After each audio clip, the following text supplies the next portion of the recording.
Kisah pencari gabah di desa Randu Alas.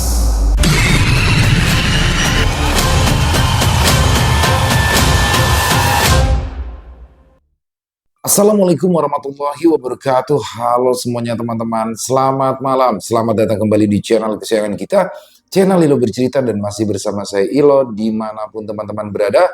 Semoga teman-teman selalu dalam keadaan sehat walafiat, tanpa kekurangan satu apapun, dan dimurahkan rezekinya. Amin, amin ya robbal alamin.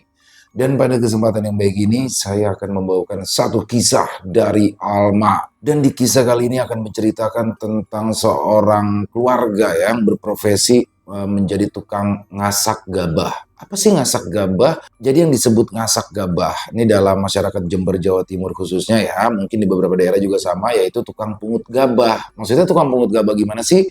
Jadi ketika panen padi, ini para juragan-juragan padi atau orang yang memiliki sawah, itu biasanya memanen padi dengan menggunakan mesin. Nah, di sini akan ada sisa-sisa tuh gabahnya yang jatuh, disitulah para buruh tani, warga sekitaran biasanya berebut tuh untuk mengumpulkan gabah-gabah sisa tersebut. Yang mana kalau banyak kan lumayan bisa dijual atau bisa untuk makan sehari-hari juga. Dan selain itu, ngasak gabah juga bisa mempererat hubungan sosial antar masyarakat desa, terutama antara juragan padi dengan buruh taninya, karena kayak bagi-bagi rezeki gitu ya. Dan bagaimanakah kisah tentang tukang ngasak gabah dari Alma kali ini? Oke. Sebelum kita masuk ke dalam kisahnya, buat teman-teman yang mungkin belum subscribe channel Ilo Bercerita yuk, bisa diklik dulu tombol subscribe-nya. Jangan lupa lonceng notifikasinya juga dinyalakan agar teman-teman selalu mendapatkan notifikasi dari konten-konten yang akan kami upload selanjutnya. Untuk channel Ilo Bercerita sendiri kami upload setiap hari teman-teman ya, setiap malam jam 9 malam waktu Indonesia bagian Barat. Oke, nggak pakai berlama-lama lagi. Pasti udah gak sabaran kan untuk masuk ke dalam kisahnya. Kita langsung saja masuk ke dalam kisahnya. Kita berangkat ke Jember, Jawa Timur. Pagi itu, suasana di desa Randu Alas terlihat begitu tenang. Beberapa orang sudah berkumpul di sawah milik Juragan Ratno untuk memanen hasil padi yang sudah menguning. Sebagian yang lain sibuk mengumpulkan sisa-sisa gabah yang sudah tidak terpakai. Di antara beberapa orang, terlihat seorang pria bertubuh kurus dengan punggung sedikit membungkuk berjalan meninggalkan sawah dengan langkah tergesa-gesa. Di tangannya, sebuah karung berisi sisa gabah kering yang ia kumpulkan beberapa menit lalu. Keringat membasahi keningnya. Aroma asam keringat tercium dari tubuhnya yang hitam legam karena terbakar matahari. Tidak berapa lama kemudian, langkah Pak Basir berhenti di depan sebuah rumah kecil sedikit reot dengan sebagian dinding bambu yang sudah berwarna hitam karena jamur. Pak Basir segera masuk ke dalam rumah dengan tangan masih menggendong karung di pundaknya. Bruk. Suara karung diletakkan di atas tanah dengan kasar membuat gabah yang ada di dalamnya sedikit keluar. "Gimana Pak? Hasil hari ini banyak?" tanya Bu Wati yang baru saja keluar dari dalam dapur. Tangannya menenteng secangkir kopi panas untuk suaminya. "Alhamdulillah, banyak Bu, bahkan lebih banyak dari biasanya," jawab Pak Basir. Tangannya mengibas-ngibaskan kaos oblong yang baru saja ia lepas dari tubuhnya. Memang sawah milik Juragan Ratno itu nggak pernah salah. Sudah berasa gemuk-gemuk, enak, hasilnya juga melimpah. Bu Wati meletakkan cangkir di atas meja, lalu segera berjalan ke arah karung yang tergeletak di atas lantai.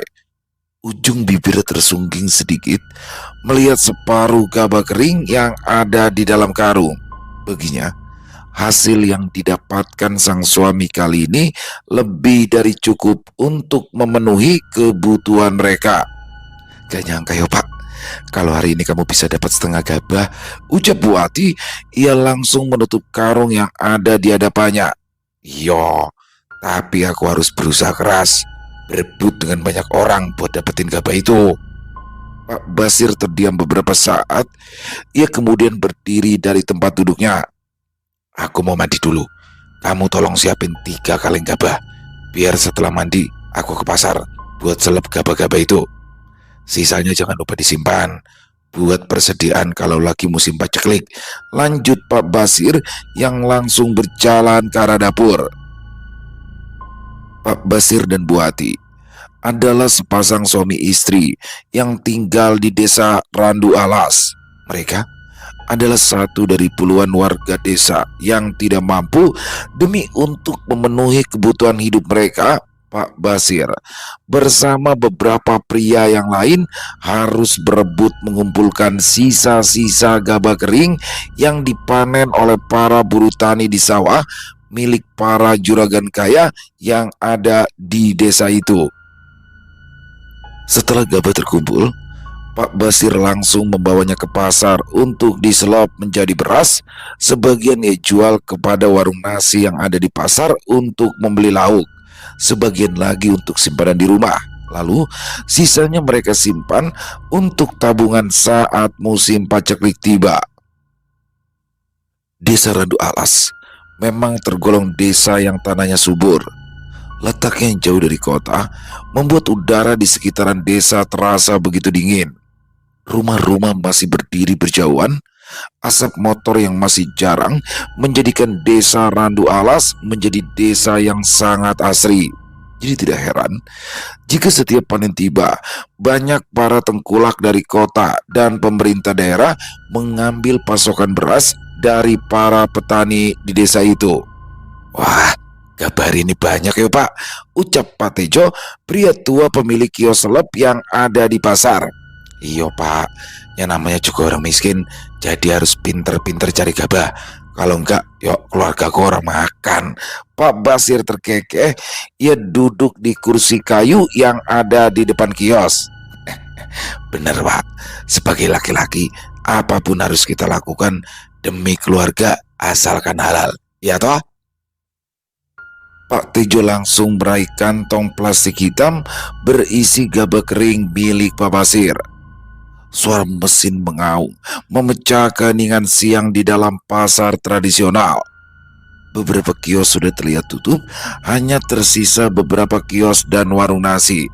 Aroma gabah dan aroma rempah dari warung nasi itu bercampur menjadi satu. Matahari kini sudah tepat di atas kepala, menyebarkan sinar kuning yang terasa begitu panas saat terkena kulit. Langkah kaki tua Pak Basir berjalan menyusuri pasar, berjalan ke arah salah satu warung nasi. Tidak berapa lama, pria itu sudah tiba di rumah.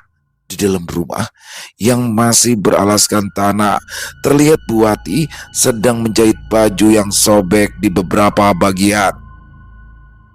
Bu, ini hasil penjualan gabah hari ini, dan ini sisa beras. Pak Basir meletakkan 2 lembar uang 100 ribuan dan sekantong kecil beras. 200 ribu Pak? Gak salah ini Pak. Bu Ati meraih uang yang ada di hadapannya. Ora, itu udah harga paling besar di pasar. Kalau yang lain bisa cuma dapat 100 ribu kita. Ya bukan masalah itu Pak, aku ini justru kaget. Pendapatan kita kok bisa naik banyak. Biasanya kan cuma 50 ribu, lah ini malah jadi 200 ribu. Kalau kayak gini terus, aku bisa nabung Pak buat beli emas. Emas? Lah, kamu ini ada-ada aja Bu. Bisa makan hari ini aja udah untung. Kamu malah mikir beli emas, jawab Pak Basir sambil tersenyum getir. Oh, namanya juga ngayal toh Pak. Kalau dapat ya alhamdulillah, kalau enggak ya wes. Bu Ati menjawab sambil mengerucutkan bibirnya. Wes, rau sebanyak ngayal. Mending sekarang siapin aku makan siang. Aku udah lapar. Pak Basir langsung merebahkan tubuhnya di atas kursi kayu.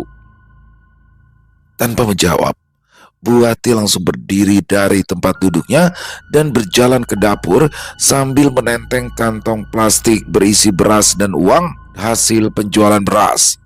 Sementara Pak Basir memejamkan mata, tubuhnya terasa lelah setelah seharian bekerja.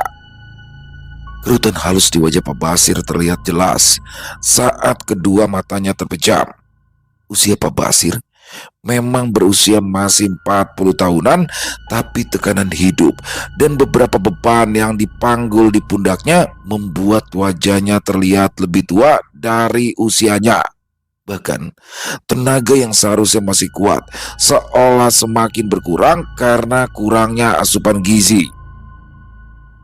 Pak Basir dan Bu Wati memang belum diberikan keturunan, tapi hal itu tidak membuat keduanya kehilangan cinta satu sama lain.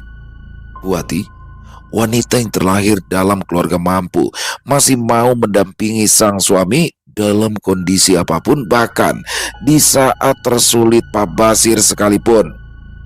"Pak," Bu Wati berteriak dari arah dapur. "Makan dulu, ini lauknya udah mateng ini." "Iya," jawab Pak Basir. Tubuh kurusnya langsung bangkit dari tempat duduk dan berjalan ke arah dapur dengan langkah pelan. Di atas balai bambu, berbagai menu sudah tersaji, mulai dari sambal, ikan goreng, dan nasi jagung. Aroma kayu bakar tercium di kompor tungku yang masih menyala redup. Asap putih keluar dari atap dapur yang sedikit berlubang. Beberapa hari berlalu, pagi turun dengan begitu cepat. Seperti biasa, Pak Basir sudah siap untuk berangkat ke sawah mencari sisa-sisa gabah kering. Setelah menikmati sarapan dan secangkir kopi, Pak Basir langsung keluar dari rumah. Di halaman rumah, Bu Wati terlihat sibuk menyapu daun kering yang berserakan di halaman. Asap putih dari sampah yang baru saja dibakar membumbung tinggi ke langit desa. "Bu, aku berangkat ke sawah dulu yo." Suara Pak Basir terdengar dari sisi lain. Bu Wati langsung menoleh, matanya terlihat sayu. "Tunggu, Pak." Kamu hari ini ke sawah siapa?" tanya Bu Wati penasaran. Kakinya berjalan ke arah sang suami yang berdiri tak jauh darinya. "Aku mau ke sawah Juragan Parno. Aku dengar-dengar katanya semua sawahnya itu panen bersamaan hari ini.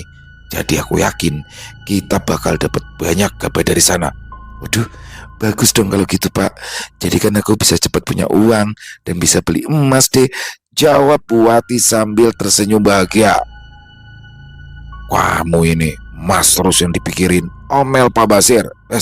Aku mau berangkat dulu. Jangan lupa masak biar aku nggak nunggu lama lagi." Tanpa menunggu jawaban dari istri, Pak Basir langsung berjalan meninggalkan rumah.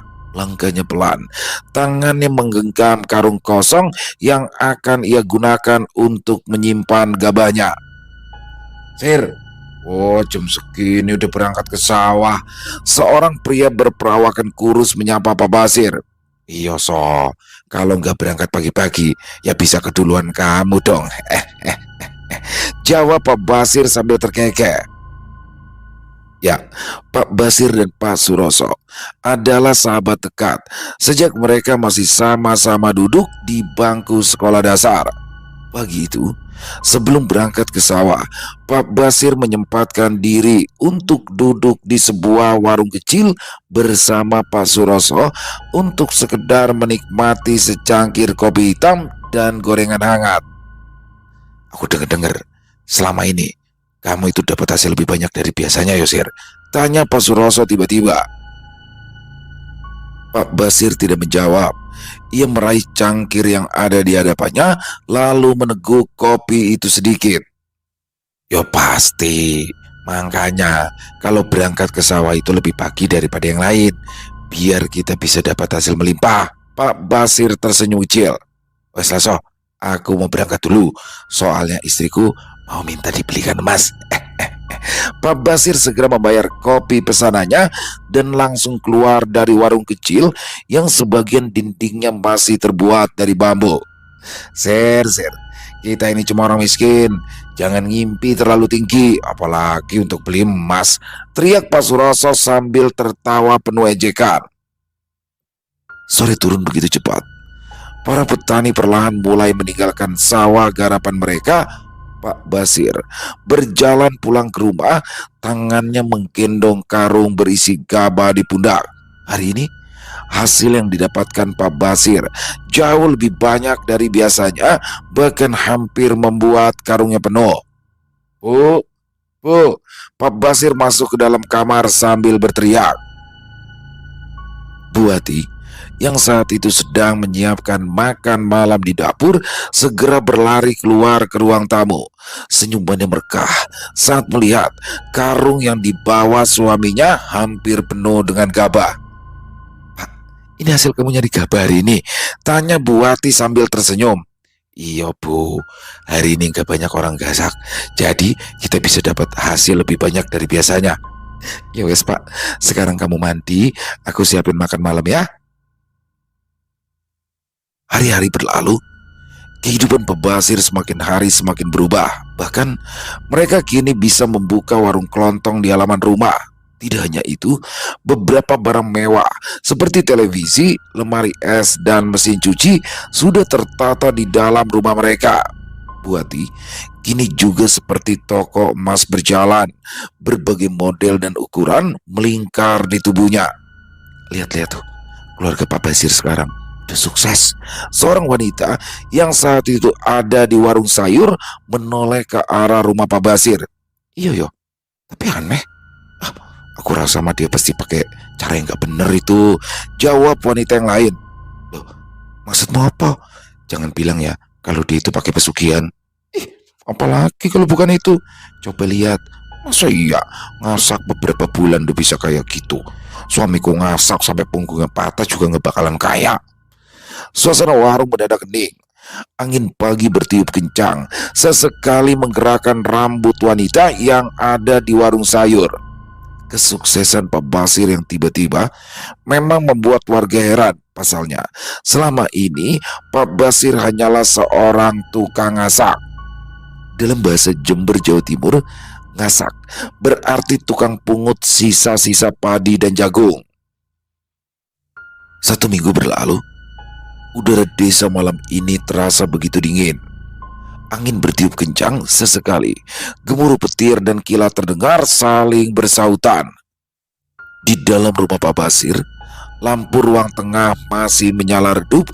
Suara televisi terdengar pelan memecah keheningan rumah. Sesekali, gelak tawa keluar dari mulut Pak Basir. Duh, kok panas banget ya, ucap Pak Basir sambil mengibaskan kertas kecil ke tubuhnya. Pandangannya perlahan tertuju pada jam dinding yang menunjukkan angka 1 malam. Kipas angin berderak pelan di langit-langit rumah. Pak Basir yang sudah tidak tahan dengan rasa panas di tubuhnya memutuskan untuk mandi. Beberapa saat kemudian, pria itu sudah ada di dalam kamar. Tubuh kurus yang masih sedikit basah langsung dibaringkan di ranjang, membuat Buati yang sudah terlelap mendadak bangun. Pak, kamu dari mana? Kok basah sih? Tanya Buati sambil mengerutkan keningnya. Aku habis mandi Bu, udaranya panas banget. Panas? Pak, di luar itu hujan deras, kipas angin juga nyala kencang. Masa iya panas? Wes Bu, ra usah banyak ngomong. Mending kamu sekarang tidur, aku wis ngantuk. Malam itu, hujan deras disertai angin kencang terus mengguyur desa Randu Alas, bahkan sampai azan subuh berkumandang. Matahari perlahan merangkak naik. Sinar kuningnya menyebar. Suara ayam jago berkokok dari halaman belakang. Di luar, suara hiruk pikuk warga sudah terdengar. Bu, Ibu, suara teriakan Pak Basir tiba-tiba terdengar dari arah kamar. Dengan langkah sedikit berlari, Buati segera berlari ke arah kamar. Terlihat Pak Basir sedang berdiri di depan cermin, matanya memperhatikan tubuhnya dengan wajah yang cemas. Kenapa toh Pak? Pagi-pagi udah teriak-teriak kayak gitu. Pak Basir menoleh ke arah Buati yang berdiri di belakangnya. Jari telunjuknya tertuju pada wajah dan tangannya. Mata Buati seketika membulat melihat tubuh sang suami. Tubuh kurus itu kini penuh dengan luka merah dan sedikit melepuh, seperti tersiram air panas. Sesekali tangan Pak Basir menggaruk-garuk tubuhnya yang terasa gatal. Ya Allah, kamu kenapa toh Pak? Tanya Buati, wajahnya terlihat panik. Ya aku juga nggak tahu Bu, Bangun tidur badanku udah kayak gini. Rasanya gatal banget, Bu. Ya wes, kamu siap-siap sekarang yuk. Kita ke puskesmas. Aku ke belakang dulu, matiin kompor. Tidak berapa lama kemudian, Pak Basir dan Bu Wati berangkat ke puskesmas. Suara motor metik yang baru saja mereka beli beberapa minggu meraung di jalanan desa yang sudah mulai ramai oleh aktivitas warga. Tak lama kemudian, mereka pun tiba di puskesmas. Pak Basir segera mendapat perawatan dari dokter jaga pagi itu. Bagaimana keadaan suami saya, Dok? Tanya Bu Wati, wajahnya terlihat cemas. Hasil pemeriksaan sementara Pak Basir hanya menderita alergi makanan. Nanti akan saya berikan resep untuk menghilangkan gatal-gatal di tubuhnya ya. Dokter menuliskan resep di atas kertas, lalu menyerahkannya pada Bu Wati. Tebus obatnya di apotek depan, dan untuk sementara kurangi dulu ikan, telur, ikan asin, dan juga ayam ya. Baik dok, terima kasih. Bu Wati menjawab sambil mengangguk pelan. Beberapa saat kemudian, Pak Basir dan Bu Wati segera keluar dari ruang pemeriksaan dan berjalan ke arah apotek yang ada di samping loket pendaftaran. Sesekali, Bu Wati melirik ke arah Pak Basir yang sibuk menggaruk tubuhnya. Udah toh Pak, jangan digarukin terus, nanti malah luka. Waduh Bu, tapi rasanya gatal banget Bu. Aku nggak betah, jawab Pak Basir. Tangannya terus menggaruk-garuk tubuhnya dengan kasar. 1 minggu berlalu, gatal-gatal di tubuh Pak Basir semakin hari semakin parah. Bahkan obat dari dokter seolah tak bisa menyembuhkan rasa gatal yang ia rasakan. Pak, minum obatnya dulu. Bu Wati menyodorkan beberapa butir obat yang baru saja ia ambil dari atas meja. Pak Basir menoleh sekilas, lalu memandang ke arah televisi. Gak Bu, aku gak mau minum obat itu. Loh, kalau kamu gak mau minum, terus gimana bisa sembuh dong Pak?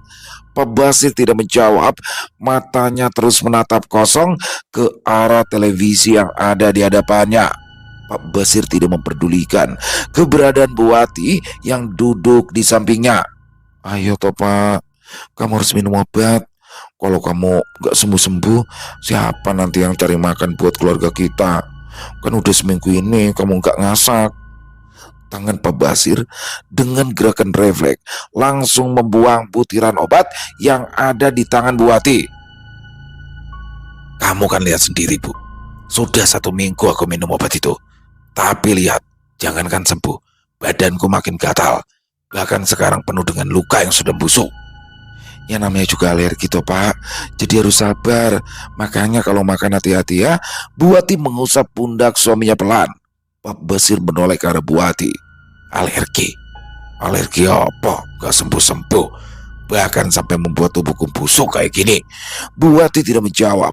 Wajahnya menunduk, menatap ke lantai rumah yang kini diplester semen. Bu Wati tahu apa yang dikatakan suaminya itu benar. Selama seminggu ini, Bu Wati selalu memasak makanan yang disarankan dokter. Bahkan Pak Basir juga selalu rutin meminum obat yang diberikan oleh dokter. Namun, bukannya sembuh, tulitnya justru semakin parah dan semakin membusuk. Hari itu, rasa gatal di tubuh Pak Basir bukannya semakin sembuh, tapi justru semakin parah. Aroma anyir dan busuk tercium dari luka-lukanya. Wajah Pak Basir pun semakin pucat, tubuhnya semakin kurus. Sejak Pak Basir jatuh sakit, Bu Wati menggantikan suaminya mencari sisa-sisa gabah di sawah. Bu Wati, panggil salah satu tetangga pagi itu. Bu Wati langsung menghentikan langkahnya. Pandangannya tertuju pada wanita yang berdiri tak jauh dari tempatnya saat ini. Bu, aku dengar-dengar Pak Basir lagi sakit yo, tanya Marni dengan wajah penasaran. Iya, sudah hampir 2 mingguan ini badannya gatal-gatal, malah sekarang luka karena terus-terusan digaruk. Bu Wati menjawab dengan wajah sedih. Aku bingung harus kemana lagi. Semua dokter dan mantri di desa udah aku datangi. Mereka cuma bilang katanya suamiku kena alergi. Alergi? Aneh, mana mungkin alergi bisa bikin tubuh busuk. Buati menelan ludah, matanya menatap kosong ke arah pohon asam yang ada di dekatnya. Aku juga bingung, padahal selama ini kami selalu melakukan apapun yang disaranin dokter, tapi nggak tahu kenapa nggak sembuh-sembuh. Suasana hening beberapa saat. Angin pagi bertiup kencang, sesekali terdengar suara burung di antara pohon-pohon yang ada di desa itu. Bu, maaf yo ini. Apa jangan-jangan Pak Basir disantet orang ya? Suara Bu Marni terdengar memecah keheningan. Santet? Ih, siapa yang mau nyantet suamiku? Wong kita juga orang miskin kok. Ya sempat-sempat nyantet kita. Apa untungnya? Ya siapa tahu aja Bu, namanya juga orang iri, kan apa aja bisa dilakukan. Bu Marni tiba-tiba mendekatkan wajahnya ke arah Buati. 3 minggu lalu, aku itu nggak sengaja lihat Pak Basir lagi ribut sama Pak Suroso gara-gara gabah juragan Karno hilang. Dan kalau nggak salah, Pak Suroso itu nuduh suami kamu yang nyuri gabah itu. Nyuri? Suamiku nyuri gabah? Jawab Buati, suaranya pelan. Iya, terakhir Terakhir Pak Basir ngasak, itu dia kan bawa sekarung gabah. Buati tidak menjawab. Ia segera berpamitan pulang. Langkah yang seharusnya menuju ke sawah kini berubah menuju ke rumah dengan terburu-buru dan sedikit berlari. Buati berjalan ke arah rumah. Beberapa saat Buati tiba di rumah. Suara teriakan dan umpatan terdengar lirih dari dalam rumahnya. Bapak! Pekik Buati, ia langsung membuka pintu rumah dan berjalan ke arah kamar.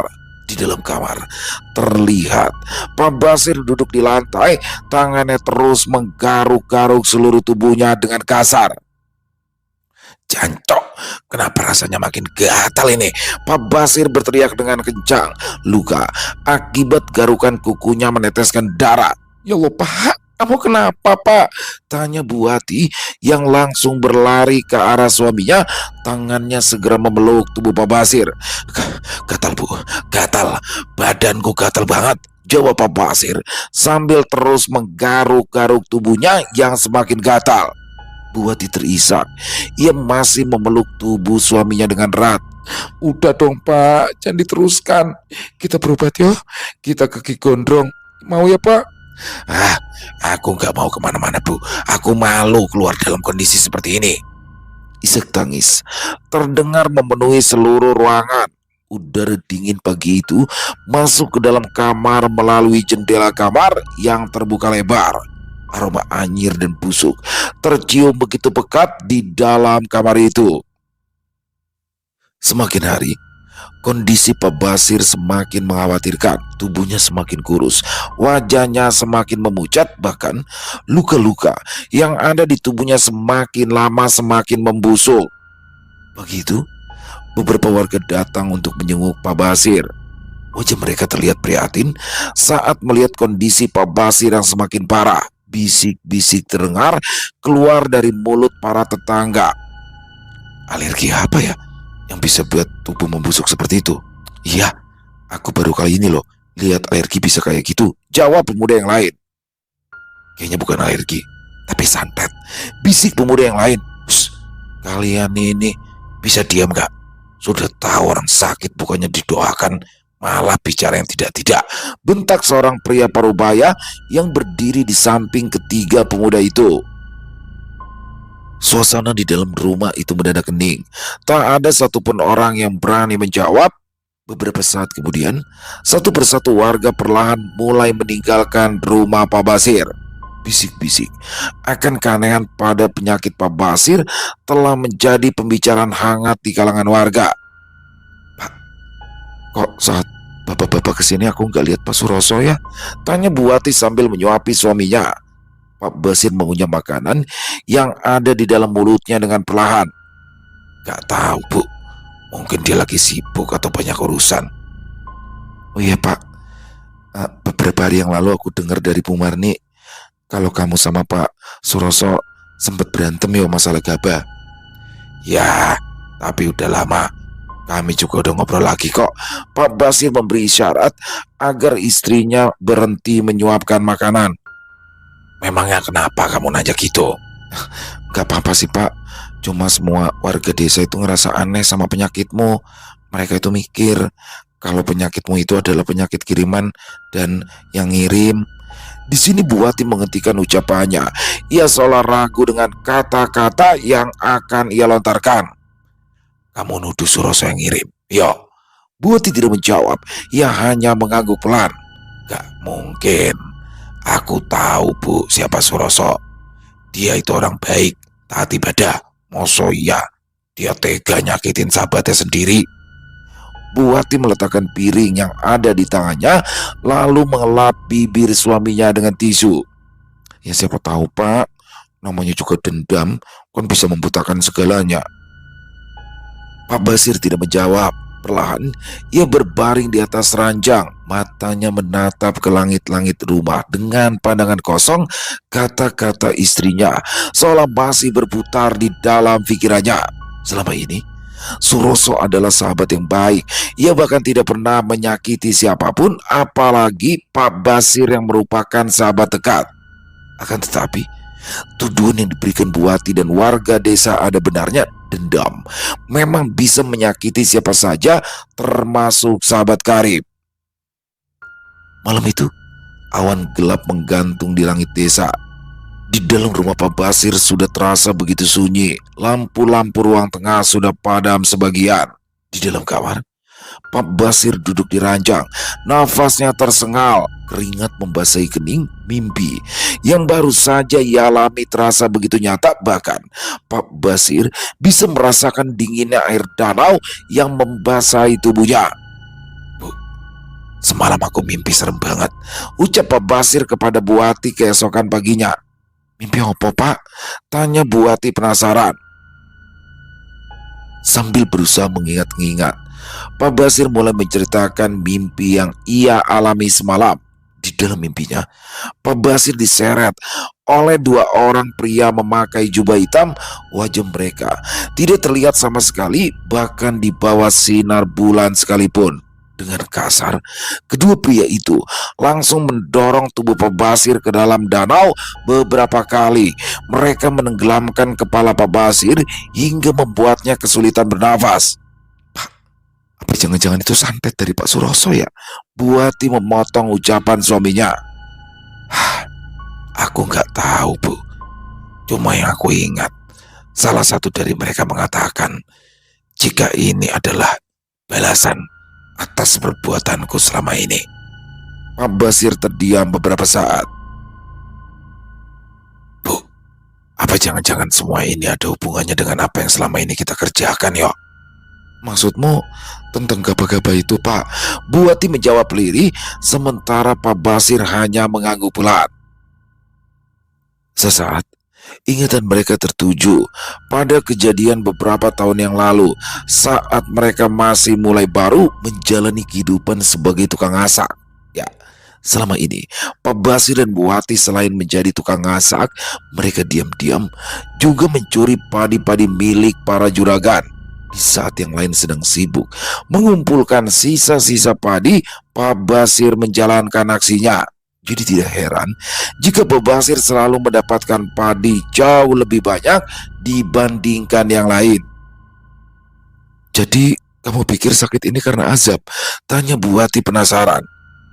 Bisa saja Bu. Selama ini kita sudah salah mencuri apa yang bukan hak kita. Apalagi yang kita curi itu padi. Buati menyandarkan tubuhnya ke sofa. Kalau memang itu azab, lalu apa yang harus kita lakukan sekarang, Pak? Gak mungkin kan kalau kita harus jujur sama warga. Bukan mereka tersentuh yang ada malah babak belur, Pak. Bu, bagaimana kalau sekarang kamu ke rumah Ustadz Sulaiman dan Pak RT? Minta mereka untuk datang ke sini. Maksud kamu, kita ngomong jujur gitu sama mereka? Apa itu justru akan... Bu, aku yakin Pak RT dan Pak Ustadz gak akan bongkar apa yang akan kita ceritakan. Mereka pasti menutupi aib kita. Ya wes, kamu tunggu di sini. Aku kesana dulu sekarang. Tanpa menunggu lama, Buati segera meninggalkan rumah. Buati berjalan dengan langkah pelan. Tangannya merapatkan jaket tipis yang menutupi tubuhnya. Sesekali suara beberapa warga terdengar menyapa dari kejauhan, menyadarkan Buati dari lamunannya. Apa mungkin ya penyakit yang dialami suamiku karena azab? Pikir Bu Ati. Langkah kakinya terus berjalan, menyusuri jalanan desa yang masih ramai oleh aktivitas warga. Beberapa saat berlalu, Bu Ati, Pak RT dan Ustadz Sulaiman akhirnya tiba di rumah Pak Basir. Suasana rumah begitu sepi, seolah tidak berpenghuni. Suara derit engsel terdengar saat pintu kayu terbuka. Pak, Bapak, Bu Ati masuk ke dalam rumah. Pak RT, Pak Ustadz, monggo masuk. Suami saya di kamar. Perlahan, langkah kaki mereka berjalan ke arah kamar. Mata Bu Ati seketika melebar melihat tubuh suaminya sudah terbujur di lantai. Bu Ati langsung memeluk tubuh Pak Basir. Isak tangisnya terdengar di seluruh kamar. RT, Pak Ustadz, tolong suami saya, ucap Bu Ati sambil terus memegangi tangan suaminya. Pak Ustadz segera duduk di sisi Pak Basir. Ia memeriksa denyut nadi yang ada di tangan Pak Basir. RT, nadinya masih ada walaupun sangat lemah. Ayo kita angkat dia ke atas ranjang. Pak RT mengangguk cepat. Mereka segera mengangkat tubuh Pak Basir ke atas ranjang. Sementara di sisi lain, Bu Ati masih menangis melihat kondisi sang suami. Bu Ati, tolong ambilkan minyak angin dan air hangat untuk Pak Basir ya, perintah Pak RT. Matanya memandang ke arah Bu Ati yang masih menangis di sudut kamar. Bu Ati mengusap air matanya dengan perlahan. Baik Pak RT.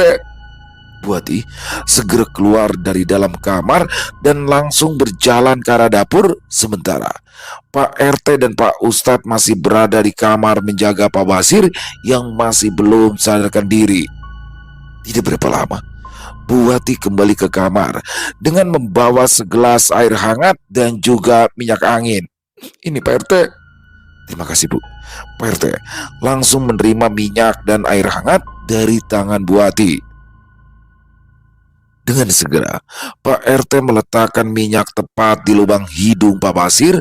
Beberapa saat kemudian, pria itu langsung terbatuk. Dengan perlahan, matanya terbuka. Pandangan Pak Basir tertuju pada beberapa orang yang berada di tempat itu secara bergantian. Bu, suara Pak Basir terdengar pelan dan sedikit serak. Bu Ati segera berjalan mendekat. Ia meraih tangan suaminya. Yo Pak, aku di sini Pak. Bu, aku udah gak kuat Bu. Aku capek Bu, ucap Pak Basir. Nafasnya tersengal. Bu Ati terisak. Ia segera memeluk tubuh suaminya yang semakin lemah. Jangan ngomong gitu toh Pak. Aku yakin Bapak kuat. Bapak harus sembuh. Pandangan Pak Basir langsung tertuju pada Pak RT dan Ustadz Sulaiman yang berada di ujung ranjang. Pak Basir berusaha bangkit, tapi tubuhnya terasa begitu lemas. Sudah Pak, sudah. Jangan dipaksa, ucap Ustadz Sulaiman yang segera dibalas anggukan oleh Pak Basir.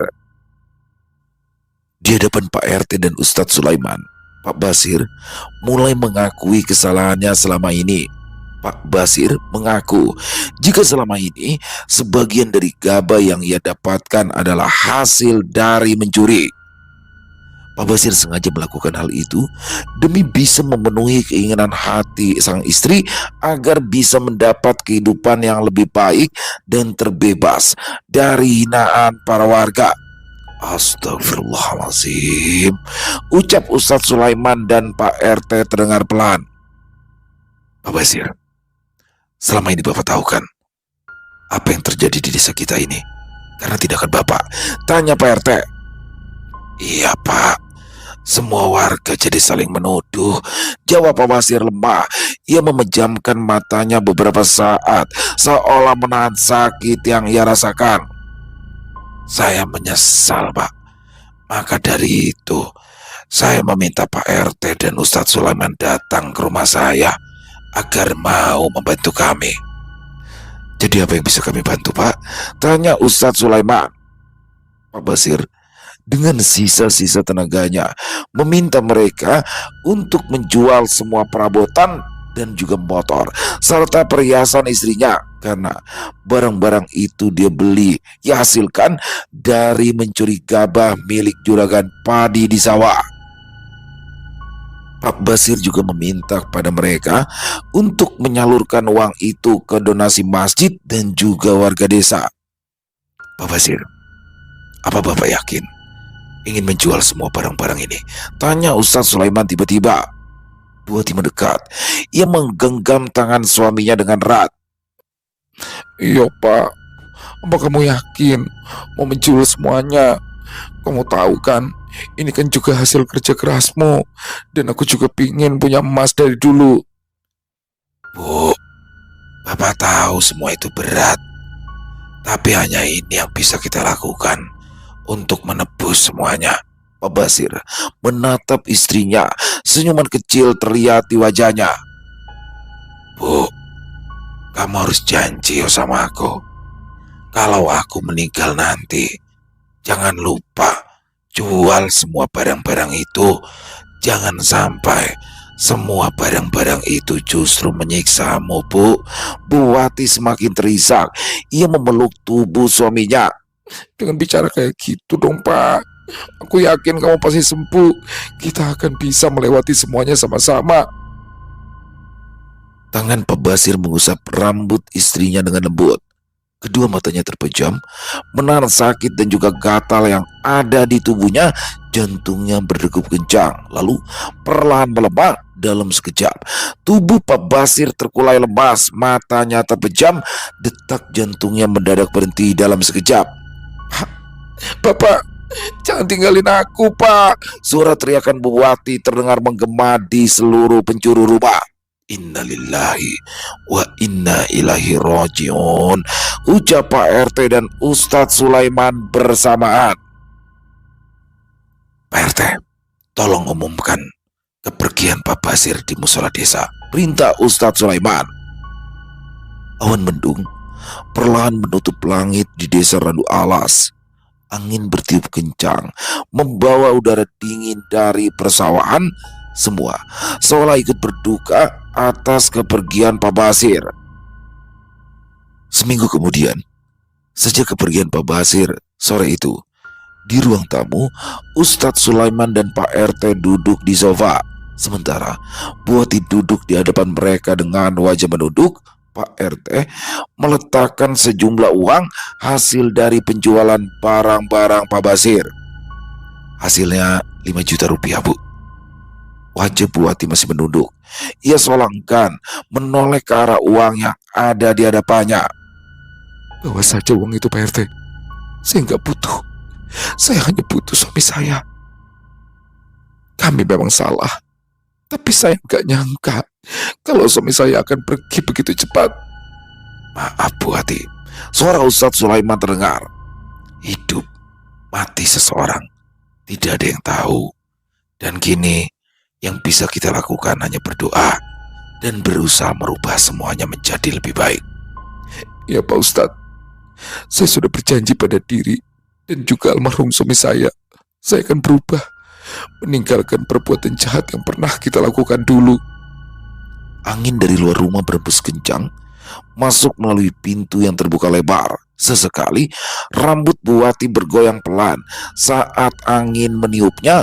Sejak hari itu, Buati mulai berubah hidupnya.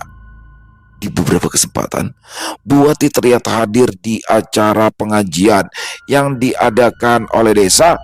Ia juga tidak lagi menghalalkan segala cara untuk memenuhi kebutuhan hidupnya. Pak, aku janji, aku akan terus belajar untuk berubah. Kamu yang tenang di sana ya Pak. Aku akan selalu mendoakan kamu. Buati berkata sambil mengusap batu nisan yang ada di hadapannya. Selesai. Wow, luar biasa kisah dari Alma. Waduh, ngeri banget ya. Pak Basir dan Buati tukang masak gabah yang kehidupannya sederhana tapi bekerja keras, punya impian tinggi. Bagus tuh sebenarnya. Impiannya tinggi, mau bekerja keras, tapi sayang caranya salah, teman-teman. Ternyata selama ini Pak Basir itu melakukan tindakan pencurian tanpa diketahui oleh orang-orang yang lain. Pantas warga lain yang masak gabah tuh nggak sekaya dia, sedangkan Pak Basir tiap bawa pulang tuh full ya kan, sekarung-sekarung, bayangin aja sekarung-sekarung kalau tiap hari ya kan berkarung-karung, kalah tuh juragan padi lama-lama. Dan kalau ngasak gabah itu kan biasanya gabah-gabah yang nggak bagus ya. Nah kalau di sini kenapa Pak Basir sekali jual kok bisa 200.000? Karena itu bukan gabah dari hasil ngasak, gabah dari hasil mencuri. Berarti gabahnya masih gabah dengan kualitas terbaik. Waduh, pantesan aja bisa beli ini, beli itu ya kan, bisa beli emas. Dan di sini akhirnya Pak Basir mendapatkan azab. Waduh, ngeri banget ya, sampai akhirnya dia meninggal dunia. Dan di sini mengerikan banget azabnya ya. Luka gatel-gatel sampai luka tuh digarukin nggak sembuh-sembuh. Jadi disiksa dulu tuh. Tapi sebenarnya gini teman-teman ya.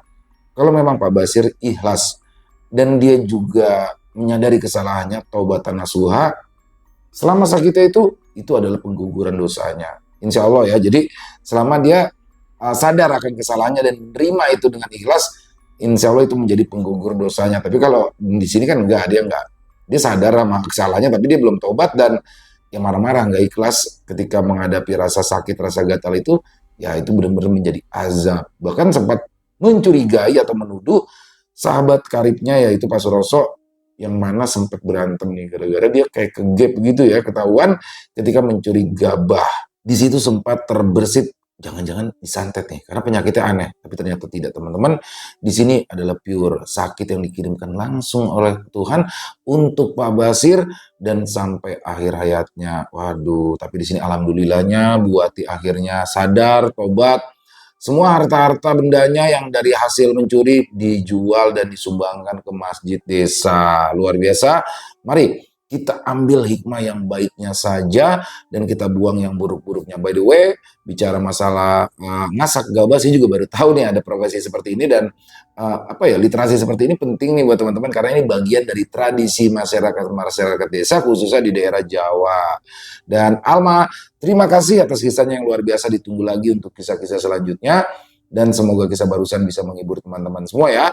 Para pecinta, penikmat horor misteri, lebih khususnya lagi kepada para subscriber dari channel Ilo Bercerita. Buat yang suka dengan videonya, bisa diklik tombol like atau tombol jempol, boleh juga dibantu di-share ya link videonya ini ke teman-teman yang lain agar juga ikut merasa terhibur. Jangan lupa tombol like-nya juga ya, tombol like-nya diklik juga biar viral nih videonya nih. Dan buat teman-teman yang mungkin punya pendapat lain, punya komentar lain, bisa menuliskan di dalam kolom komentar atau hanya sekedar saling menyapa. Insya Allah kami akan membalasnya satu persatu. Di akhir kata, saya Ilo mengucapkan permohonan maaf apabila mungkin dalam pembawaan kisahnya barusan ada kata-kata saya yang salah ataupun ada kata-kata saya mungkin yang kurang berkenan. Saya mohon dibukakan pintu maaf yang seluas-luasnya. Sampai berjumpa lagi di konten-konten kami selanjutnya yang pasti tidak kalah serunya, yang pasti tidak kalah horornya. Masih bersama saya Ilo di channel Ilo Bercerita. Salam sehat sukses selalu untuk kita semua. Wassalamualaikum warahmatullahi wabarakatuh.